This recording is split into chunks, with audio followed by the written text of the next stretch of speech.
إن الله لا يغفر أن يشرك به ويغفر ما دون ذلك لمن يشاء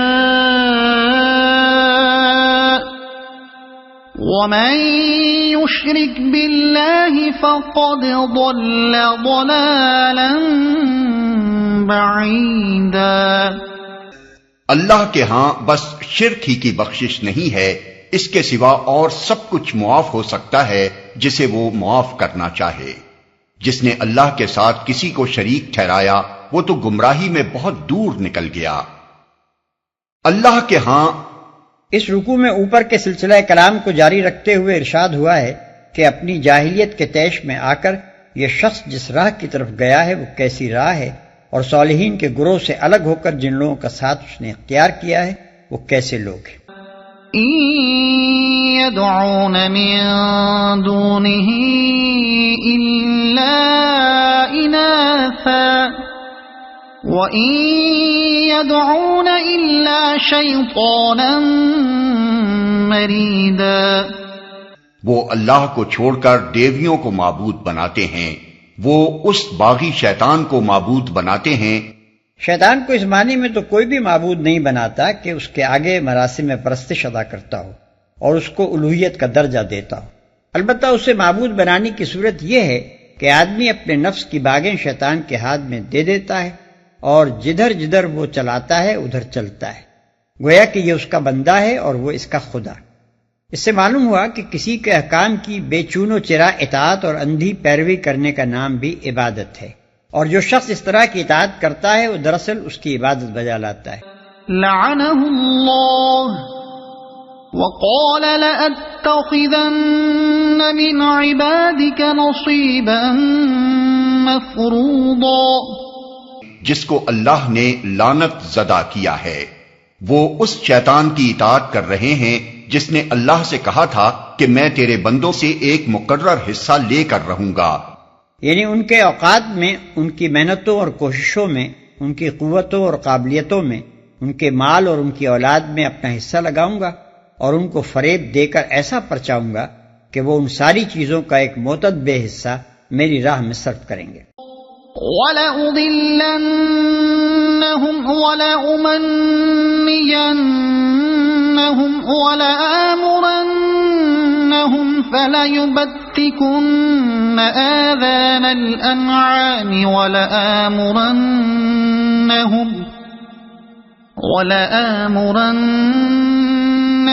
فَلَيُغَيِّرُنَّ خَلْقَ اللَّهِ وَمَن يَتَّخِذِ الشَّيْطَانَ وَلِيًّا مِّن دُونِ اللَّهِ فَقَدْ خَسِرَ خُسْرَانًا مُّبِينًا۔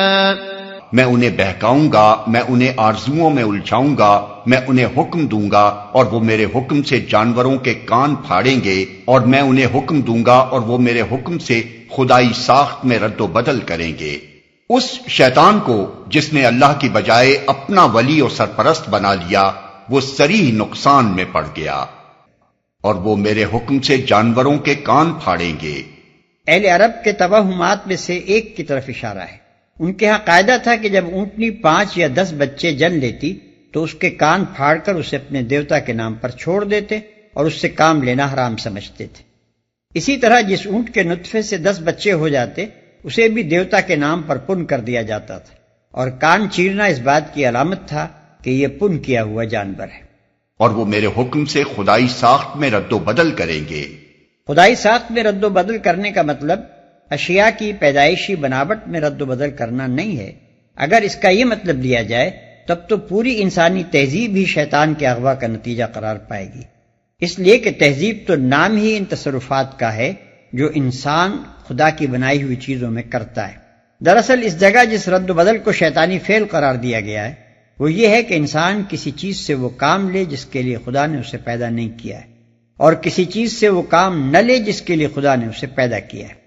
بالفاظ دیگر وہ تمام افعال جو انسان اپنی اور اشیاء کی فطرت کے خلاف کرتا ہے، اور وہ تمام صورتیں جو وہ منشائے فطرت سے گریز کے لیے اختیار کرتا ہے، اس آیت کی روح سے شیطان کی گمراہ کن تحریکات کا نتیجہ ہیں۔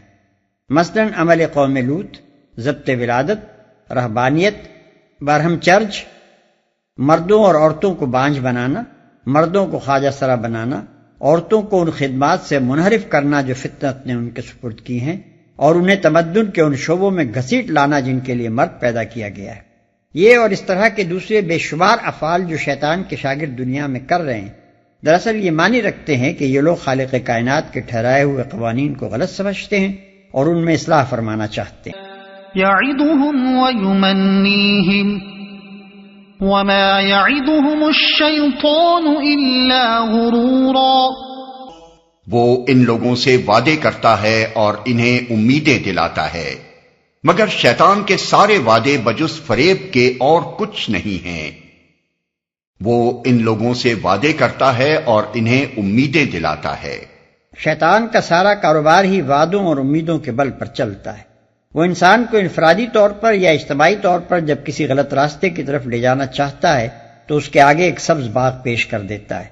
کسی کو انفرادی لطف و لذت اور کامیابیوں کی امید، کسی کو قومی سربلندیوں کی توقع، کسی کو نوع انسانی کی فلاح و بہبود کا یقین، کسی کو صداقت تک پہنچ جانے کا اطمینان، کسی کو یہ بھروسہ کہ نہ خدا ہے نہ آخرت، بس مر کر مٹی ہو جانا ہے، کسی کو یہ تسلی کہ آخرت ہے بھی تو وہاں کی گرفت سے فلاں کے طفیل اور فلاں کے صدقے میں بچ نکلو گے۔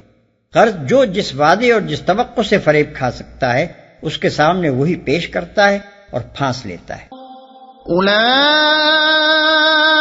مأواہم جہنم ولا یجدون عنہا محیصا، والذین آمنوا وعملوا الصالحات سندخلهم جنات تجری من تحتها الانہار خالدین فیہا ابدا وعد اللہ حقا ومن اصدق من اللہ قیلا لیس بأمانیکم ولا امانی اہل الکتاب من یعمل سوءا یجز به ولا یجد له من دون اللہ ولیا ولا نصیرا، ان لوگوں کا ٹھکانہ جہنم ہے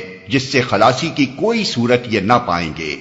رہے وہ لوگ جو ایمان لے آئیں اور نیک عمل کریں تو انہیں ہم ایسے باغوں میں داخل کریں گے جن کے نیچے نہریں بہتی ہوں گی اور وہ وہاں ہمیشہ ہمیشہ رہیں گے۔ یہ اللہ کا سچا وعدہ ہے اور اللہ سے بڑھ کر کون اپنی بات میں سچا ہوگا۔ انجام کار نہ تمہاری آرزوؤں پر موقوف ہے نہ اہل کتاب کی آرزوؤں پر، جو بھی برائی کرے گا اس کا پھل پائے گا اور اللہ کے مقابلے میں اپنے لیے کوئی حامی و مددگار نہ پا سکے۔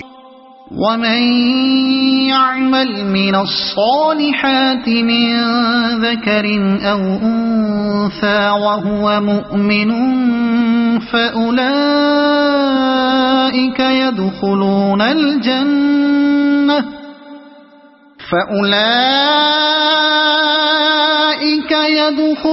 الجنة ولا يظلمون نقيرا، ومن أحسن دينا ممن أسلم وجهه لله وهو محسن واتبع ملة إبراهيم حنيفا واتخذ الله إبراهيم خليلا۔ اور جو نیک عمل کرے گا خواہ مرد ہو یا عورت بشرطے کہ ہو وہ مومن، تو ایسے ہی لوگ جنت میں داخل ہوں گے اور ان کی ذرہ برابر حق تلفی نہ ہونے پائے گی۔ اس شخص سے بہتر اور کس کا طریق زندگی ہو سکتا ہے جس نے اللہ کے آگے سر تسلیم خم کر دیا اور اپنا رویہ نیک رکھا اور یکسو ہو کر ابراہیم کے طریقے کی پیروی کی، اس ابراہیم کے طریقے کی جسے اللہ نے اپنا دوست بنا لیا تھا۔ وَلِلَّهِ مَا فِي السَّمَاوَاتِ وَمَا فِي الْأَرْضِ وَكَانَ اللَّهُ بِكُلِّ شَيْءٍ مُحِيطًا۔ آسمانوں اور زمین میں جو کچھ ہے اللہ کا ہے اور اللہ ہر چیز پر محیط ہے۔ آسمانوں اور زمین میں جو کچھ ہے اللہ کا ہے۔ یعنی اللہ کے آگے سر تسلیم خم کر دینا اور خود سری و خود مختاری سے باز آ جانا اس لیے بہترین طریقہ ہے کہ یہ حقیقت کے عین مطابق ہے۔ جب اللہ زمین و آسمان کا اور ان ساری چیزوں کا مالک ہے جو زمین و آسمان میں ہیں، تو انسان کے لیے صحیح رویہ یہی ہے کہ اس کی بندگی و اطاعت پر راضی ہو جائے اور سرکشی چھوڑ دے۔ اور اللہ ہر چیز پر محیط ہے۔ یعنی اگر انسان اللہ کے آگے سر تسلیم خم نہ کرے اور سرکشی سے باز نہ آئے تو وہ اللہ کی گرفت سے بچ کر کہیں بھاگ نہیں سکتا۔ اللہ کی قدرت اس کو ہر طرف سے گھیرے ہوئے۔